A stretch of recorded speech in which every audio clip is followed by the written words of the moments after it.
चलिए अब आगे बढ़ते हैं, बात करते हैं ऑपरेशन घुसपैठिया की, क्योंकि ऑपरेशन घुसपैठिया के तहत लगातार एक के बाद एक बांग्लादेशी घुसपैठियों को डिपोर्ट करने का काम किया जा रहा है।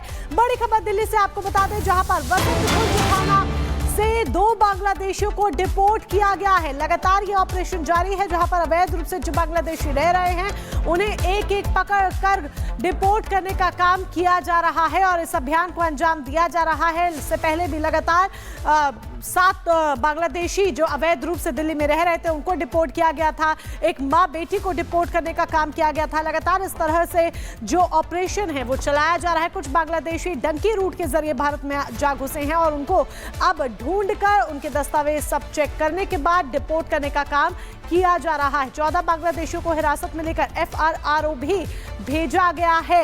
बांग्लादेशी घुसपैठियों के खिलाफ पुलिस लगातार एक्शन मोड में नजर आ रही है। और चलिए आगे बढ़ेंगे। इधर इंटरपोल की तरह भारत में भारत पोल पोर्टल लॉन्च किया गया है और कुछ ही देर पहले ही गृह मंत्री अमित शाह ने ये पोर्टल लॉन्च किया है। तो गृह मंत्री अमित शाह ने पोर्टल लॉन्च किया है, तो इंटरपोल की तरह भारत में भारत पोल पोर्टल की लॉन्चिंग।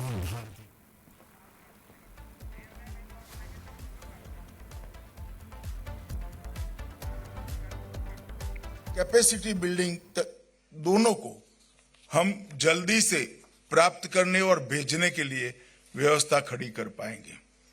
ये पोर्टल बहुत डिटेल एक्सरसाइज कर बनाया गया है। मैं मानता हूं कि रियल टाइम इंटरफेस इसकी जो विशेषता है वो पोर्टल अपराध नियंत्रण के लिए हमारे एजेंसियों के लिए सीधा और प्रभावी संवाद सुनिश्चित करेगी। अंतर्राष्ट्रीय सहयोग इसके माध्यम से पोर्टल वैश्विक नेटवर्क के साथ रियल टाइम डाटा शेयरिंग और रेड कॉर्नर नोटिस अलग अलग नोटिस को जारी करने के लिए अंतर्राष्ट्रीय अनुरोधों को और हमारे अनुरोधों को भी बहुत तेजी से वहां पर हम पहुंचा पाएंगे। आज मैं आप सबके सामने कहना चाहता हूं कि कई सालों तक भारत की इन्वेस्टिगेशन एजेंसियों ने भारत में अपराध कर दुनिया में भागकर हमारी कानूनी प्रक्रिया में अड़चन खड़ा किया है। कई सारे अपराधियों ने दुनिया के अलग अलग देशों में बैठकर अपराध कर हमारे कानून की रीच के बाहर रहे हैं। अब समय आ गया है कि हम आधुनिक व्यवस्थाओं का उपयोग कर कानून की रीच के बाहर रहे विदेश में बैठे हुए अपराधी और हमारे देश में अपराध कर विदेश भागे हुए अपराधी को हमारी कानून की नेट के अंदर ला पाए। हमने 3 जो क्रिमिनल जस्टिस सिस्टम की संहिताएं बनाई हैं, इसके अंदर हमने ट्रायल इन एब्सेंसिया का एक नया प्रावधान जोड़ा है। इसके माध्यम से एक न्यायिक प्रक्रिया के बाद इसको सुनिश्चित कर पूरा कर कोर्ट के अधिकृत ऑर्डर के साथ उनकी अनुपस्थिति में वो दुनिया के कोई भी कोने में छिपे हों, कोई भी कोने में बैठे हों, इन पर ट्रायल चलाना बहुत सरल हो जाएगा। और अगर एक बार ये भारत के अंदर सजा प्राप्त करते हैं तो उनको अनेक देशों से भारत में लाने की सरलता भी बढ़ जाएगी। और इसी बीच अब अगली खबर आपको मध्य प्रदेश के मऊगंज से बताते हैं, जहां पर डिजिटल अरेस्ट का एक बहुत ही हैरान कर देने वाला मामला सामने आया। दरअसल जालसाजों का यहां पर शिकार हुई एक महिला टीचर ने आत्महत्या कर ली। आखिर पूरा मामला क्या है, इस रिपोर्ट में देखिए।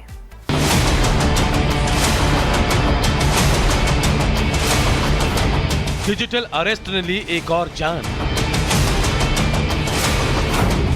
किसने बनाया टीचर की मौत का प्लान?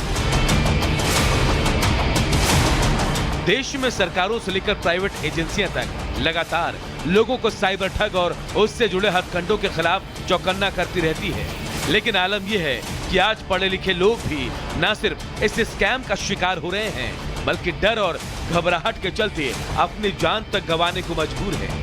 एक ऐसा ही मामला मध्य प्रदेश के रीवा से सामने आया है, जहां 35 साल की रेशमा पांडे पेशे से टीचर थी, लेकिन वो बीते दिन डिजिटल अरेस्ट स्कैम में बुरी तरह फंस गई। साइबर धोखेबाजों ने रेशमा को उनके नाम का पार्सल होने की जानकारी दी।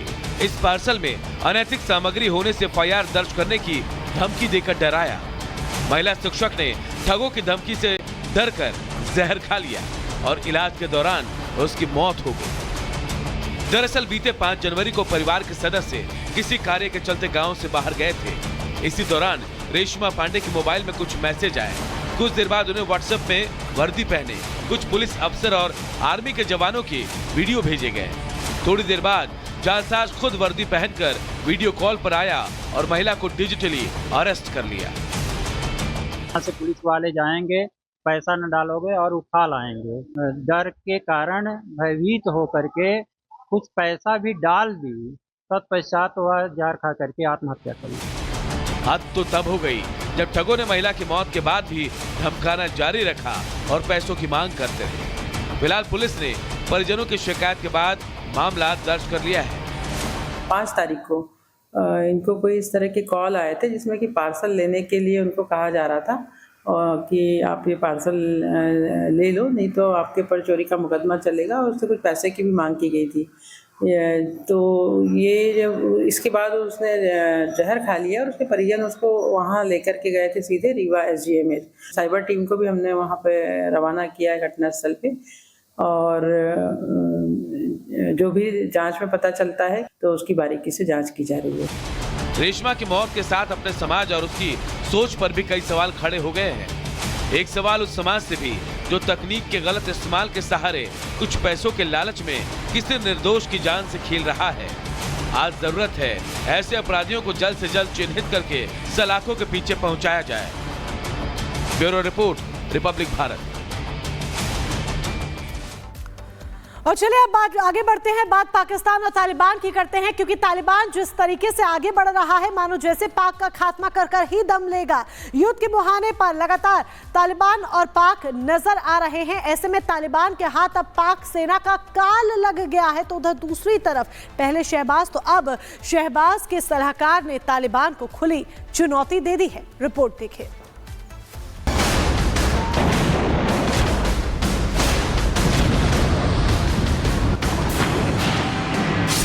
तालिबान के हाथ, पाक सेना का काल,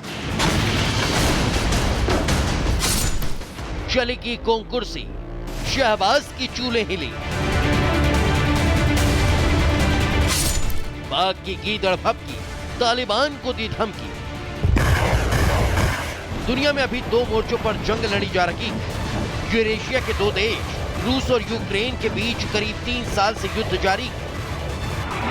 वहीं मिडिल ईस्ट में इजराइल कई मुल्कों के खिलाफ जंग की तलवार लिए खड़ा है, और ऐसे में अब एशिया भी इसकी जद में आता नजर आ रहा है। पाकिस्तान का अफगानिस्तान की सीमा में किया गया एयर स्ट्राइक अब उसी के लिए मुसीबत बन चुका है। जिस तालिबान को पाक ने बेटे की तरह पाला पोसा, अब वही नासूर बन चुका है। हालात ऐसे बन गए हैं कि तालिबान और पाक दोनों जंग के मुहाने पर खड़े हैं।